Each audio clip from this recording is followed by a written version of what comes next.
Hi friends, उन्हें तैयार शिक्षक भर्ती में एक बार फिर से आपका स्वागत है। और कॉमन नंबर पर ऑर्डर आने से पहले यदि फैसला आया तो चयन सूची बदलने की संभावनाएं लगभग 99% है। और उत्तर प्रदेश में 5 साल की संविदा के बाद ही मिलेगी सरकारी नौकरी। आज की सबसे इम्पोर्टेंट न्यूज़ तो यही है। सबसे पहले इसी के बारे में बात करते हैं। समूह ख और ग की भर्ती प्रक्रिया में बड़े बदलाव की तैयारी में प्रदेश सरकार। अब 5 वर्ष की संविदा से शुरू हो सकती है सरकारी नौकरी। हर 6 महीने में मूल्यांकन होगा। यदि हर वर्ष 60% से कम अंक आए तो नौकरी से बाहर कर दिया जाएगा।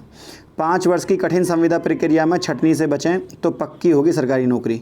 मतलब 5 वर्ष की कठिन संविदा होगी, बार बार एग्ज़ाम होगा आपका, और बीच में यदि सही नहीं पाए गए तो बाहर।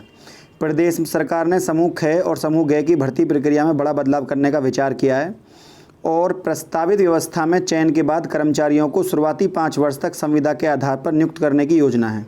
इस दौरान उन्हें नियमित सरकारी सेवकों को मिलने वाले अनुमान्य भत्ते नहीं मिलेंगे। इसका मतलब है अब भत्ता भी नहीं मिलेगा जो पहले मिलता था।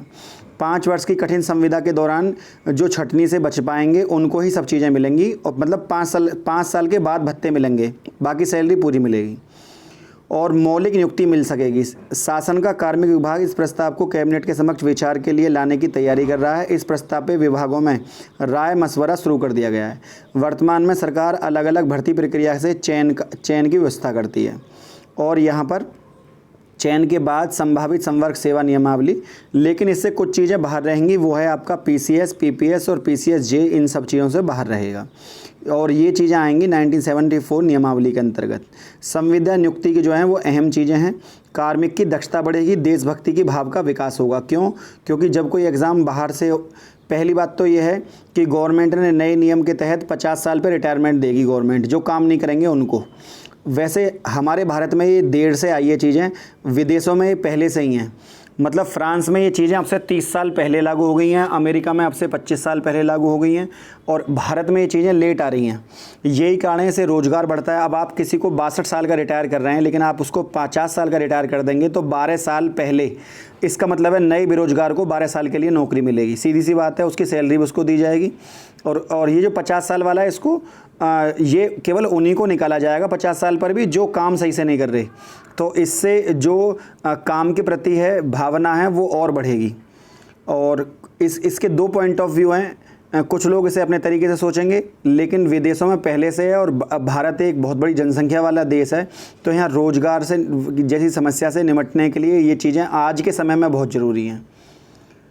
इसके अलावा नई व्यवस्था के पक्ष में यह तर्क दिया जा रहा है कि इससे पहले राज्य कर्मचारियों की दक्षता बढ़ाने, नैतिकता, देशभक्ति, कर्तव्यपरायणता के मूल्यों का विकास करने में मदद मिलेगी और वित्तीय व्यवहार भी कम होगा और रोजगार बढ़ेंगे। सबसे बड़ी बात आपको बता दें कि यहाँ पर कैबिनेट के समक्ष जो विचार लाया गया है, वर्तमान में सरकार अलग अलग भर्ती प्रक्रिया के चयन के बाद संबंधित वर्ग की सेवा नियमावली के अनुसार 1 या 2 वर्ष के प्रोबेशन की नियुक्ति करती है।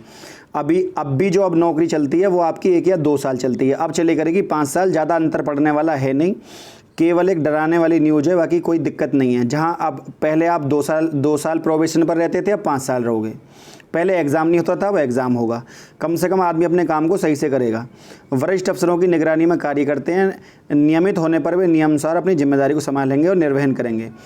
पर प्रस्तावित 5 वर्ष की संविदा के बाद उसके बाद मौलिक नियुक्ति की कार्रवाई से समूह ख और ग की भर्ती प्रक्रिया पूरी बदल जाएगी। नई व्यवस्था के तहत फॉर्मूले में इनका छमाही मूल्यांकन होगा। 60% से कम नंबर आए तो प्रॉब्लम होगी। अच्छा, अब जो इम्पोर्टेंट चीज़ है वो ये है कि यहाँ पद कितने खाली हैं आप देख लीजिए। समूह ग में 26,726 ए ग्रेड की नौकरी है। समूह ख में 58,859 पद खाली हैं। समूह ग में 8,17,613 पद खाली हैं और समूह घ में डी ग्रेड की नौकरी में 3,61,605 पद खाली हैं। और ये जो न्यूज़ है ये 1 अप्रैल 2019 की है। कुल मिला के 1.5 साल बीत गई हैं, ये पद और बढ़ गए होंगे। उत्तर प्रदेश में नौकरियों की कमी नहीं है, लेकिन सरकार की जो कार्यशैली है कहीं ना कहीं उस पर प्रश्न चिन्ह उठते हैं। यूपी सरकारी सेवक अनुशासन एवं अपील नियमावली 1990 लागू नहीं होगी। शासन कार्य में यात्रा पर भेजे जाने पर यात्रा व अन्य भत्ते दिए जाएंगे। कर्मी की नियमित सरकारी सेवकों में अनुमन्य सेवा संबंधी लाभ नहीं मिलेंगे। संबंधित पद की अहर्ता और उसके आरक्षण के संबंधित प्रमाण पत्र आदि फर्जी पाए जाने पर सेवा समाप्त कर दी जाएगी यदि गलत डॉक्यूमेंट दिखाया तो ये बहुत ही इम्पोर्टेंट चीज़ें हैं। और अब कॉमन नंबर पर यदि ऑर्डर आ गया तो सरकार ने, मैं आपको बताऊं सरकार इस पर क्या काम कर रही है। सरकार ने एक ये भी कहो कि एक अच्छा स्टैंड लिया है और ये भी कहो कि कुछ छात्रों के लिए शायद अच्छा स्टैंड ना हो। सरकार ने स्टैंड लिया है कि जब तक ऑर्डर नहीं आता कॉमन नंबर पर लंबी लंबी डेट ले लो, और कॉमन नंबर पर जैसे ही ऑर्डर आएगा कॉमन नंबर के फैसले को दे दो। इससे क्या होगा, जो चयन सूची है उसमें बदलाव नहीं होगा। मतलब ये है कि सरकार ने क्या काम किया है, सरकार कॉमन नंबर पर लंबी लंबी डेट ले रही है। और जब सरकार कॉमन नंबर पर लंबी लंबी डेट लेगी तो उधर ऑर्डर आ जाएगा 15 या 20-25 तारीख के बीच में, 15 से 25 तारीख के बीच में, हो सकता है 15 में ही आ जाए, संभावना ही अभी तो कंफर्म तो श्योर है ही नहीं, खैर श्योर तो है ही नहीं। लेकिन सबसे इम्पोर्टेंट बात यह है कि सरकार इस पे एक सही स्टैंड ले रखा है सरकार ने कि यदि कॉमन नंबर यदि किसी को मिला तो सीधी सी बात है चयन सूची बदलेगी। तो सरकार लंबी लंबी तारीख कॉमन नंबर पर इसलिए ही ले रही है ताकि जो चयन सूची है उसको बचाया जा सके। लेकिन फिर भी कुछ लोग जो हैं सरकार को कहीं ना कहीं किसी न किसी मुद्दे पर घेरते हैं, और नियुक्ति पत्र देर जो हो रही है वो कहीं ना कहीं अभ्यर्थियों के पड़ने वाले केस हैं, ना कि सरकार। क्योंकि इतने सारे केस पड़े हुए हैं भर्ती पर, तो सरकार उन केसों से निपट, क्योंकि वरना सरकार तो 3 जून को ही आपका जो है नियुक्ति पत्र वितरित कर देती। लेकिन कोई दिक्कत नहीं है, कुछ समाधान। सबसे इम्पोर्टेंट बात यह है कि 69,000 शिक्षक भर्ती में लगभग 2,10,000 पद, 69,000 शिक्षक भर्ती के अलावा उत्तर प्रदेश में 2,10,000 पद खाली हैं। जितना बड़ा शोर बेरोजगारी का मचा रखा है उसका आधा भी शोर अगर इस बात का मचाया जाए कि 60-65 पर पास होने वाले प्रत्येक अभ्यर्थी को नौकरी दे सरकार। जब उत्तर प्रदेश में 2,10,000 शिक्षकों के पद खाली पड़े हैं, वो भी 69,000 के अलावा, तो क्या सरकार 69,000 में और 50-55 हज़ार पद जोड़कर सभी को नौकरी नहीं दे सकती? इससे जो उत्तर प्रदेश की शिक्षा व्यवस्था है वो भी सुधरेगी, और बेरोजगारी को लेकर सरकार को यहाँ पर एक स्टैंड भी होगा, सरकार को यहाँ पर सीधा सीधा फ़ायदा मिलने वाला है। ये एक बहुत ही अच्छी चीज़ें हैं यदि सरकार ऐसा करती है।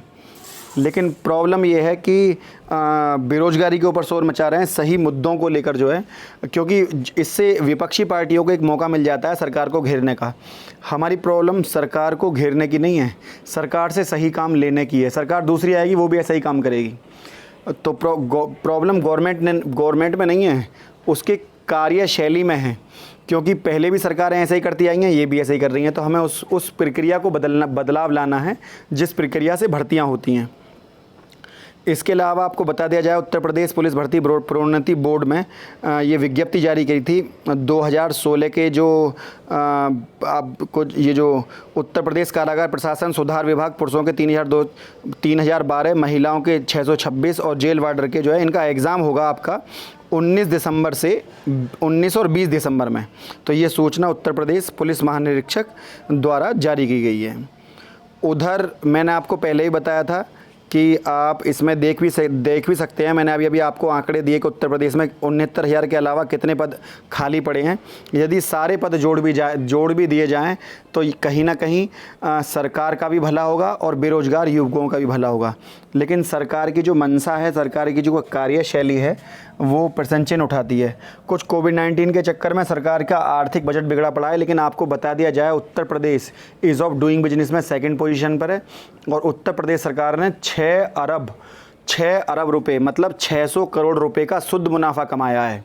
जहां पूरे देश की जीडीपी 23.9 माइनस में है, वहीं उत्तर प्रदेश सरकार जो हमारा जो स्टेट है इसने उल्टा देश को कमा के दिया है। तो ये इस बात की बात है कि यदि सरकार इस पैसे को रोज़गार में लगाना चाहे तो इसमें कोई प्रॉब्लम नहीं है। घाटे की तो बात छोड़ो, सरकार उल्टा फ़ायदे में ही है, और ये सब चीज़ें सरकार की नीति को दर्शाती हैं। लेकिन वो नीति रोजगार के प्रति कितना काम करती है, इम्पोर्टेंट बात यह है। तो हमें उसी के खिलाफ मुहिम चलानी चाहिए सोशल मीडिया के माध्यम से कि 60-65 पर पास होने वाले प्रत्येक अभ्यर्थी को नौकरी दो। जब पिछली बार आपने 40-45 पर पास ना होने वाले अभ्यर्थियों को बाहर निकाल दिया था, तो इस बार, और माननीय हमारे सीएम योगी आदित्यनाथ जी ने बोला भी था कि यदि हमारे पास छात्र होते हम सभी को नौकरी देते। ये मैंने आपको पिछली वीडियो में दिखाया था जब इस तरह का वक्तव्य माननीय योगी जी ने दिया था। अब सही समय है कि 60-65 पर पास होने वाले प्रत्येक अभ्यर्थी को सरकार यहाँ नौकरी दे। अब आंकड़े जब छात्रों के सामने आ ही गए हैं तो चुप्पी क्यों? तो ये इम्पोर्टेंट चीज़ है।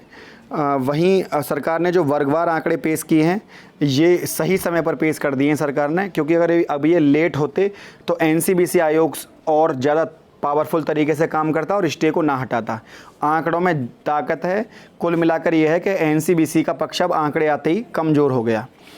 एमआरसी का हल्ला चुप, एमआरसी का हल्ला बंद। क्यों? क्योंकि ओबीसी के लगभग 31,605 अभ्यर्थियों का सिलेक्शन अपने आप में ये दर्शाता है कि ये जो आरक्षण है उसके साथ कोई बहुत बड़ी छेड़छाड़ नहीं करी गई है। लेकिन यदि फिर भी किसी को लगता है तो वो न्यायालय के दरवाजे खुले हैं और सरकार को अभी यहाँ ये भी चीज़ें बतानी है कि एमआरसी को लगाया कहाँ पे गया है, वर्गवार सूची बनाने से पहले या बाद में। और कुछ अभ्यर्थी इसके ऊपर कमेंट करने से बाज नहीं आते, तो मैं उनको बता दूं कि जितना शोर आप यहाँ मचाते हैं उतना सोशल मीडिया के माध्यम से सरकार को हिलाने में करिए।